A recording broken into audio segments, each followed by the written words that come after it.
reivindicar la importància del riure, de la risoteràpia i del joc, del coaching lúdic, entre els grans, entre els ganàpies. Maria Rodríguez, doctora Campeto, bon dia, benvinguda. Hola, bon dia, Sílvia.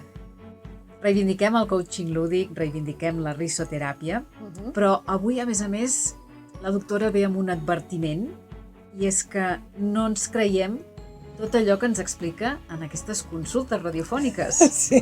Com s'entén això? Sí, bé, de fet és una cosa que sempre dic als meus alumnes o quan vaig a fer alguna xerrada o així, és a dir, jo faig tota la meva explicació i així, però al final sempre és que és una cosa que com que jo la sento així, també és com ho vull transmetre, no? És a dir, no et creguis res del que jo et digui, sinó vine, experimenta-ho, i si et serveix, doncs, endavant. Que no et serveix, doncs no passa res, no? Perquè sovint estem acostumats a creure'ns allò que ens diuen, no? És a dir, allò que hem parlat altres vegades aquí també en aquest espai de que esperem que els altres ens diguin què és el que hem de fer per ser més feliços, per perdre pes, per aconseguir la parella ideal, una bona feina, etc. No? És com que ens creiem sempre més el que ens diuen els altres que no pas allò que jo sento o que jo necessito, no? O allò que em ve de gust. No? Sembla que necessitem la conformitat dels altres, el que me dan permiso, no? Per realment doncs, tirar cap a un costat o cap a un altre. No? Per tant, tot això que escoltem, tot això que ens explica la doctora Campeto, no és com un prospecte mèdic que llegim i hem de seguir al peu de la lletra dosis, recomanacions, efectes secundaris, ni molt menys. No, jo ho explico i jo us explico sempre sobretot des de la meva experiència, una miqueta avui és el que volia ensenyar. Perquè si bé és veritat que el personatge, doncs aquest alter ego, no? Aquest alter ego que és la doctora Campeto, doncs que justament el vaig triar per això que m'ha explicat alguna vegada, no? Una miqueta perquè per donar-li la importància que té el fet de treballar amb la recuperació del joc en els adults o amb el riure, no? amb la potencialitat que té, amb els efectes positius que té la risa. No?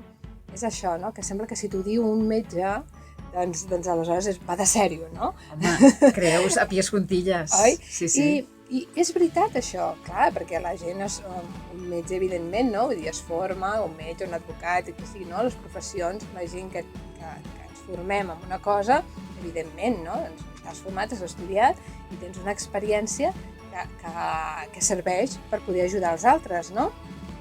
Però sempre ho hem de posar tot entre cometes, perquè pot ser que a una persona li vagi molt bé anar al gimnàs, no? O anar-se'n a córrer, i una altra persona que això no li va bé, però en canvi apuntar-se a fer dansa o a fer teatre doncs sí que li pot anar bé, no? Sempre hi ha, perquè som diferents al final, i cada individu necessitem o ens fa vibrar una cosa diferent. I és des d'aquest punt que sempre és aquesta frase que dic, no us creieu res del que jo us dic, no? Sinó que vine, experimenteu, no? També perquè amb la risoteràpia, amb el coaching lúdic, una de les coses que recuperem de seguida, que comencem a practicar-ho, és l'empoderament. És el tornar a tenir confiança en un mateix. No? I aleshores, quan un té confiança en un mateix, clar que escoltes, no? Els consells dels altres, les recomanacions de la gent que ja entén, però al final, si tu sents que per molt que et diguin mira, menja més fruita, no? Doncs si tu saps que bé, doncs si menjant 3 peces de fruita ja en tens prou, que no cal que en mengis 5, no? Doncs escolta, qui és qui millor es coneix? Doncs un mateix. I aleshores doncs és una miqueta amb aquest sentit que diem això. En aquesta línia, perquè provar i experimentar i decidir què necessites, què et convé, és el millor, regalem una sessió de riso. Correcte. Per tastar-ho, per